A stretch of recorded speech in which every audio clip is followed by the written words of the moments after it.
हमारे पास किताब है एक झूठी कहानी का सच और दूसरे अफसाने, जिसको तहरीर किया है इसरार गांधी साहब ने। ये खालिस्तान अफसाने हैं जिसमें कहानी गुम नहीं हुई। कहानी अपनी पूरी रवानी के साथ चलती है। मंजर निगारी बहुत खूबसूरत है, असलूब रवां है और कहानीकार ने कहानी को इस तरह बयान किया है कि कहानी के अंदर की कहानी कारी तक पहुंच जाती है, जो एक लिखारी की सबसे बड़ी खूबी, बहुत बड़ी खूबी है। वो कारी को मुश्किल में नहीं डालते, सोचने पे मजबूर नहीं करते, या फिर हालात को इस हसीन तरीके से बयान करते हैं कि वो सब कारी में उतर जाते हैं। समाजी हालात का नक्शा ऐसे खींचते हैं कि कारी के अंदर सन्नाटा हो जाता। अगर हमें किसी मुल्क के ज़मीनी हक़ाइक़ को समझना है तो वहाँ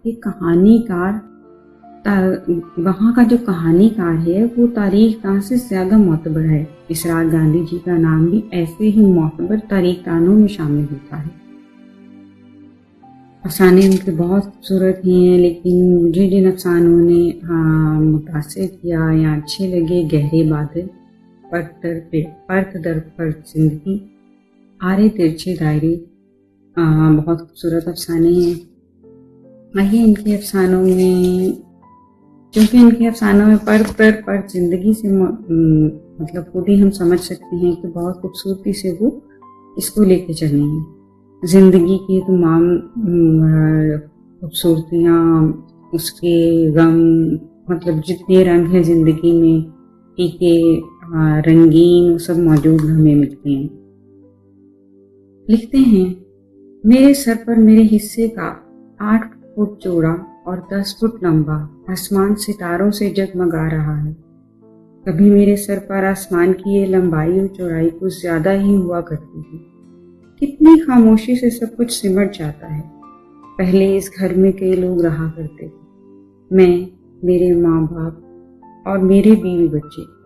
अब सिर्फ मेरी बीवी बच्चे रह गए हैं। माँ बाप आंखों से ओझल हो चुके हैं। मैं, तुम और वो, ओझल होने वाला लाभमतनाही सिलसिला। सब कुछ एक नुक्ता से शुरू होता है, फिर धीरे धीरे ये नुक्ता एक बड़ा दायरा बन जाता है। दायरा फिर आहिस्ता आहिस्ता सिमटने लगता है और सिमटते सिमटते दोबारा नुक्ता बन जाता है। जिंदगी का फलसफा बस इतना सही है, ये बात एक हकीकत है।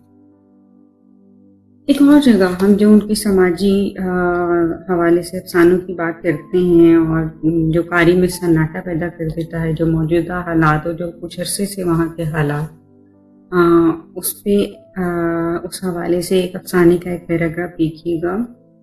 आड़े तिरछे दायरे, ये शहर जो भी चंद घंटों पहले खामोशी का दामन थामे रवा दवा था, अचानक बबूलों के तूफान में घिर चुका है।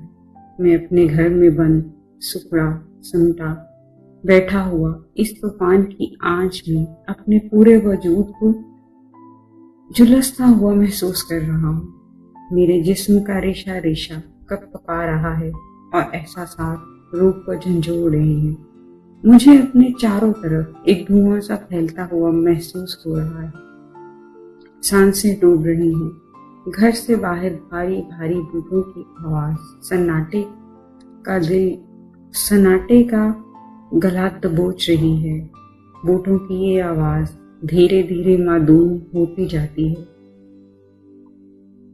इससे आप समझ सकते हैं कि आगे क्या होगा और मौजूदा हालात को इस खूबसूरती से उन्होंने बगैर नाम लिए, बगैर कुछ किए, किस खूबसूरती से बयान किया।